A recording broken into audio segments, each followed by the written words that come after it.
Assalamualaikum warahmatullahi wabarakatuh. Di sini saya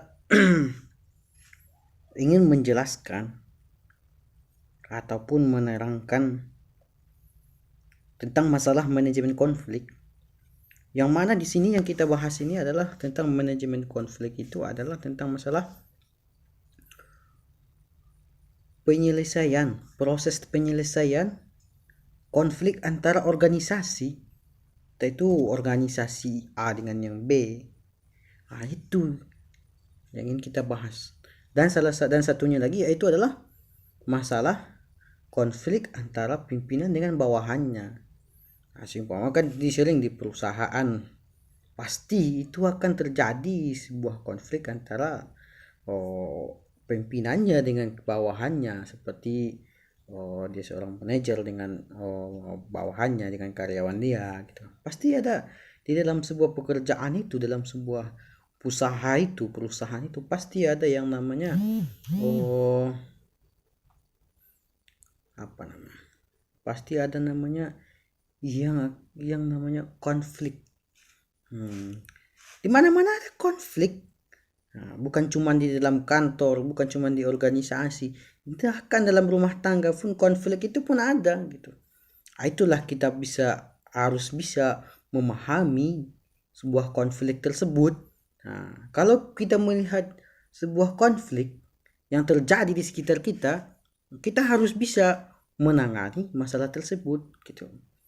Kita mulai dari mana gitu untuk menyelesaikan suatu masalah tersebut. Di mana-mana konflik itu ada. Namanya juga manusia, pasti sifat serba salah itu ada gitu. Yang di sini yang harus kita bahas pertama kali adalah tentang masalah proses penyelesaian di antara konflik antara organisasi. Bagaimana cara mengatasi konflik dalam organisasi secara efektif? Secara efektif itu kita sebagai seorang pemimpin dalam organisasi tersebut, bagaimanalah kita bisa menyelesaikan antara konflik tersebut. Dalam sebuah organisasi tentunya kita tidak luput dari sebuah konflik. Hal ini dapat terjadi karena ada banyak individu yang ditempatkan untuk bekerja sama di dalam perusahaan.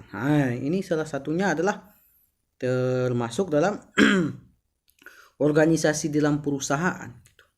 Organisasi dalam sebuah perusahaan dengan si A dengan si B ini kan termasuk suatu organisasi yang dibangun dalam perusahaan untuk memajukan suatu perusahaan gitu.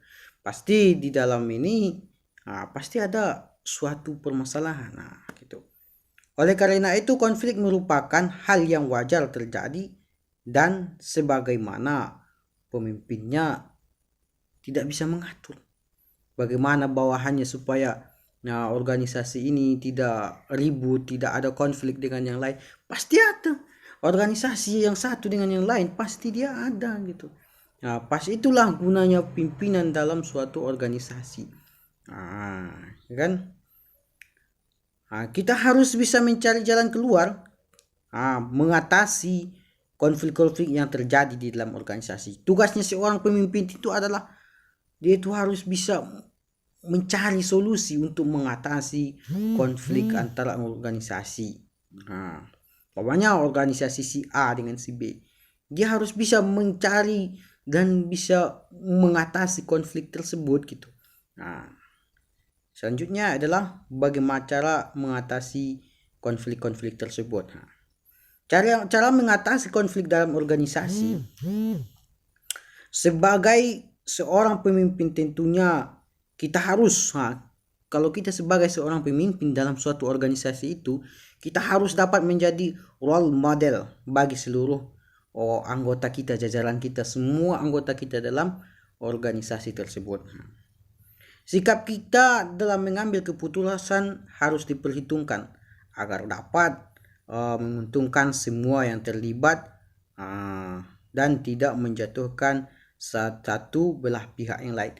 Dalam sebuah untuk menyelesaikan konflik ini antar organisasi ini, pimpinannya itu harus bisa mengambil atau memperhitungkan dan menguntungkan organisasi dia dengan organisasi yang bentrok tersebut gitu. Nah, pokoknya si A dengan si B, organisasi A dengan si B bentrok. Nah, aturannya dalam sebuah organisasi ini kedua pimpinan tersebut harus bisa mengambil sikap dengan baik, supaya kedua organisasi ini dalam perdamaiannya itu, dalam penyelesaian konfliknya itu dapat menguntungkan satu sama lain, tidak menjadi dan tidak menjatuhkan salah satu pihak. Seandainya kalau masih jatuh dalam salah satu pihak lagi, pasti konflik dalam organisasi ini tidak bakalan selesai gitu. Khususnya dalam mengatasi konflik, kita harus menjadi seorang pemimpin yang adil dan membuat siapapun yang bekerja. Yang dimaksud di sini nih, kita sebagai seorang pemimpin itu harus adil dan membuat semua anggota organisasi kita itu merasa aman, nyaman. Dan kita pun sebagai ketua organisasi, kita tidak merendahkan semua organisasi yang lain gitu. Kita harus bisa memberikan pencerahan kepada organisasi yang lain. Itu organisasi seperti ini. Jangan kita buru-burukan. Seandainya kalau kita buru-burukan, disitulah timbul nanti yang namanya konflik antara organisasi. Inilah perlunya seorang pemimpin yang baik, yang adil, yang bijaksana, yang amanah dalam jabatan dia tersebut. Lalu jika sebuah konflik terjadi, maka kita harus melakukan yang dapat kita lakukan untuk mengatasi konflik tersebut adalah hindari menyudutkan satu belah pihak. Kita ini harus bisa menghindari, jangan kita menyudutkan semua organisasi dan menganggap organisasi kita itu paling benar. Memang wajar saja kita menganggap organisasi kita itu paling benar, akan tetapi janganlah sampai merendahkan organisasi orang tersebut. Tidak boleh, itu salah satu yang tidak baik gitu. Dalam sebuah organisasi pasti kita ini diajarkan untuk tidak merendahkan organisasi lain, ataupun tidak di dalam kehidupan kita berkeluarga, di rumah tangga, kita pasti diajarkan, walaupun di sekolah gitu, dimanapun kita pasti diajarkan kita jangan merendahkan orang lain, karena merendahkan orang lain ini salah satu perbuatan yang tidak baik gitu. Berarti kita menganggap diri kita paling benar di atas dunia ini gitu. Maka dalam sebuah organisasi itu kita jangan menyudutkan satu belah pihak ataupun semua pihak, yang benar cuman kita sendiri gitu, organisasi kita sendiri gitu. Dan menjadi seorang pemimpin dalam sebuah organisasi harus adil dan tidak memihak siapapun. Kita pun sebagai seorang pemimpin ini tidak boleh memihak kepada siapa kita memihak. Jangan, kalau bisa itu kita adil, setarakan semuanya gitu. Tidak boleh. Dan kita ini sebagai pemimpin itu harus bisa saling akur dengan organisasi yang lain gitu. Itu perlunya, itulah indahnya kebersamaan itu. Meskipun seseorang anggota organisasi kita yang terlibat konflik, ini kita harus bisa menangani sebagai pemimpin gitu. Kita harus bisa menanganinya dengan baik. Dengan tentram. Kita kumpul dengan organisasi yang terjadi konflik tersebut. Kumpul. Dalam perkumpulan tersebut kita jangan menggunakan emosi. Gunakanlah kepala dingin untuk mengatasi sebuah konflik yang terjadi. Masalahnya dalam menyelesaikan konflik ini kita melakukan pendekatan. Kita melakukan pendekatan dan jangan kita bisa seperti malah ingin menang sendiri dalam sebuah penyelesaian konflik tersebut. Yang kedua yaitu menjadi mediator yang bijaksana. Di dalam sebuah organisasi ini kita harus bisa menjadi seorang mediator yang bijaksana. Itu dalam mengatasi sebuah masalah.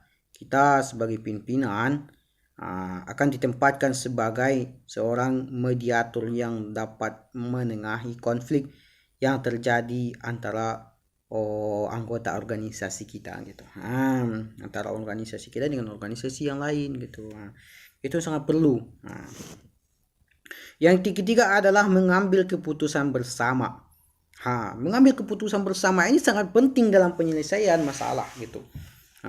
Kita ini harus bisa menyelesaikan masalah ini dengan baik dengan memutuskan keputusan bersama yang saling memanfaatkan, yang tadi kita sudah jelaskan tadi. Dalam sebuah penyelesaian konflik itu harus bisa, jangan kita mengadakan penyelesaian itu yang menguntungkan satu pihak saja, akan tetapi sama-sama mengambil keputusan bersama yang bermanfaat untuk organisasi masing-masing ke depannya supaya tidak ada konflik lagi. Setelah kita mengetahui akan akar permasalahan yang terjadi, maka ini saatnya untuk kita duduk bersama-sama dengan anggota-anggota organisasi kita yang terlibat dalam konflik tersebut. Itulah gunanya pimpinan dalam sebuah organisasi. Kalau seandainya pimpinan tidak ada dalam sebuah organisasi, maka hancur lebur sebuah organisasi tersebut gitu. Itulah manfaatnya pimpinan. Pimpinannya pun harus bijaksana, adil dia dalam melaksanakan sebagai ketua organisasi, pimpinan organisasi tersebut.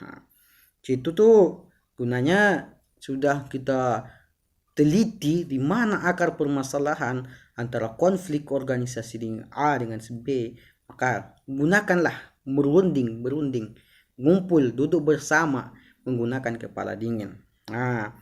Guna dari mengumpulkan semuanya di dalam sebuah ruangan. Itulah tadi saya bilang. Kumpul kita di sebuah tempat, sebuah tempat yang baik. Kita mengumpul di situ untuk menyelesaikan masalah itu dengan baik. Yang keempat adalah melakukan evaluasi. Berarti dalam sebuah organisasi ini kalau terjadi sebuah konflik harus bisa melakukan evaluasi diri, evaluasi organisasi supaya organisasi ini makin baik ke depannya, makin maju ke depannya. Kita itu sebagai organisasi, anggota organisasi, kita jangan selalu membuatkan pusing pimpinan gitu, pimpinan organisasi tersebut, ketua organisasi tersebut. Kita jangan selalu membuat konflik. Ayolah akur dalam berorganisasi, karena akur itu bersama-sama itu sangat indah kelihatan gitu. Makanya oleh karena itu dalam menyelesaikan masalah ini yang terakhir ini adalah melakukan evaluasi terhadap anggota-anggota kita gitu, bagaimana supaya lebih baik dia dalam berorganisasi, tidak selalu menimbulkan konflik dalam sebuah berorganisasi. Kita ini harus bisa, yang pertama harus bisa melakukan dalam penyelesaian konflik itu, kita antar organisasi itu kita hindari menyudutkan salah satu belah pihak. Yang kedua, menjadi mediator. Kalau seandainya kita seorang ketua harus menjadi mediator yang bijaksana, pimpinan yang bijaksana gitu. Yang ketiga, mengambil keputusan bersama. Berarti antara organisasi dengan A dengan si B harus mengambil keputusan bersama. Jangan cuma si A saja yang mengambil keputusan, tidak mau mengalah gitu. Kedua organisasi itu harus sama-sama mengalah dan bisa mengambil keputusan bersama yang sangat indah supaya terjalin hubungan yang baik dalam sebuah organisasi. Yang keempat adalah melakukan evaluasi. Jadi di sini kita melakukan evaluasi dalam organisasi kita tersebut, mulai daripada dari pimpinannya, anggotanya, semuanya, pokoknya mulai dari pimpinan, anggota, semuanya harus bisa mengevaluasi dirinya sendiri menjadi orang-orang yang betul-betul tidak menginginkan konflik terjadi lagi gitu. Yang selanjutnya yaitu adalah yang ingin kita bahas adalah cara mengatasi duduk permasalahan di dalam sebuah pimpinan dan bawahannya gitu. Ini sebenarnya tidak jauh beda permasalahannya yang tadi itu penyelesaian konflik antara organisasi. Ini tidak jauh perbedaannya, tidak jauh pembahasannya dalam konflik tersebut gitu. Ini sama halnya juga dengan yang tadi yang sudah saya jelaskan, yaitu Harus kita nih harus sebagai seorang pimpinan dalam sebuah perusahaan itu, kita ini harus bisa menghargailah bawahan kita tersebut. Kalau tidak ada bawahan kita, seperti apa nanti sebuah perusahaan itu, sebuah pekerjaan itu kalau tidak ada bawahan kita? Apakah kita sanggup mengerjakan semuanya itu? Ya jangan, pasti kita tidak bisa melakukan sebuah pekerjaan itu tanpa bantuan orang lain. Gitu. Sedangkan apa saja, bunga saja, kalau lebah itu tidak datang menyinggapinya, dia itu tidak bisa pembuahan gitu. Contohnya salah satunya kita boleh salah satunya dalam pembuahan itu kita ambil contohnya pohon kurma. Kurma ini dia kan tumbuh dia bagus. Udah tumbuh, udah nampak pucuk sarinya. Datang lebah ini, hinggap jadi lihat pun di pucuk sarinya kurma ini. Lepas itu dari sini dia pindah ke tempat yang lain, ketemu lagi dengan pohon kurma. Disitulah melakukan sebuah pembuahan. Itulah manfaatnya kita ini harus saling menghormati, menghargai satu sama lain. Dalam hal ini kalau masalah pimpinan dan bawahan itu harus jelas duduk masalahnya gitu. Jangan terkadang ini pimpinan mencari masalah terhadap bawahannya supaya bawahannya ini bisa dilengsarkan karena ketidakcocokan dalam sebuah perusahaan, sebuah pekerjaan. Dalam menyelesaikan ini sama halnya dengan yang tadi, tidak beda jauh sebenarnya. Dalam penyelesaian ini, ayo kita runding. Berarti dalam sebuah pekerjaan ini harus ada orang yang menengahi dalam sebuah permasalahan ini gitu. Kalau tidak ada orang yang menengahi dalam permasalahan ini, duduk permasalahan ini tidak bakalan kelar gitu. Seumpama seorang pemimpin tersebut konflik dengan bawahannya, ya otomatis kita harus menggabungkan keduanya, mengumpulkan keduanya. Yaitu pasti nanti ada dari pihak yang bawahan, ada pihak yang dari pimpinan, ada orang penengahnya untuk menyelesaikan konflik tersebut. Ya tahap pertama kita buat pendekatan diri gitu. Baru kita cari duduk permasalahan apa yang bisa menjadi terjadinya konflik di antara kedua orang tersebut. Memang banyak itu di mana-mana pun pasti ada pimpinan dan bawahan bersifat melakukan terjadi dalam sebuah konflik gitu. Dalam menyelesaikan itu harus kita melakukan pendekatan, cari duduk permasalahannya gitu kan. Pasti cari baru setelah itu kita itu memberikan masukan kepada kedua orang tersebut supaya tidak menjadi permasalahan yang berkelanjutan panjang gitu. Karena nanti di situ akan merugikan salah satu belah pihak. Kalau seandainya pimpinan tidak mau mengalah, pasti pimpinan juga akan kekurangan bawahan, akan kekurangan karyawan dalam perusahaannya gitu kan. Memang mudah mencari karyawan, akan tetapi dalam sebuah pekerjaan itu orang yang sudah berpengalaman dalam perusahaan kita berkonflik dengannya, pasti otomatis orang yang baru masuk itu dengan orang yang lama masuk itu sangat susah nanti dalam sebuah pekerjaan tersebut. Dan yang bawahan ini harus pun mau mengalah karena itu demi kebaikannya ke depannya gitu. Karena dia kan butuh pekerjaan juga. Dan pimpinan ini pun harus bisa sadar diri karena semua walaupun dia pimpinan dia itu harus sadar diri karena itu yang didapatkan itu adalah titipan gitu. Titipan dari Tuhan gitu kan. Bawahan ini pun kan dia perlu akan sebuah pekerjaan untuk membutuhi keluarganya. Dia pun aturannya harus bisa mengalah dalam sebuah konflik tersebut. Tapi akan tetapi walaupun dia mengalah, akan tapi dalam pengalahan dia mengalah itu jangan sampai harga diri dia itu diinjak-injak gitu. Dia itu mengalah dalam arti bisa memaafkan seandainya pimpinannya berbuat salah, memaafkan pimpinannya gitu. Jangan sampai harga diri kita dalam sebuah konflik ini direndahkan orang lain. Itu sudah beda jalur lagi kalau orang lain merendahkan harga diri kita. Nanti timbul lagi konflik kalau seandainya dalam permasalahan penyelesaian ini saling merendahkan harga diri di satu sama lain. Makanya oleh karena itu kita dalam sebuah perusahaan itu marilah kita melakukan sebuah pekerjaan itu dengan baik, melaksanakannya dengan akur, bekerja sama dengan baik, tidak memandang rendah sama orang lain gitu. Kita ini pun harus bisa menghindari konflik tersebut. Jangankan di sebuah perusahaan, jangankan di sebuah perusahaan, di organisasi, di kehidupan kita sehari-hari dalam rumah tangga kita pun konflik akan terjadi. Konflik antara istri dan suami ini terjadi dalam rumah tangga. Tidak jauh-jauh itu konfliknya. Di atas dunia ini konflik itu pasti terjadi. Sekecil-kecil apapun pasti ada konflik di dalam kehidupan kita sehari-hari. Yang membuat ini semua konflik terjadi ini adalah karena sifat iri hati, dengki hati.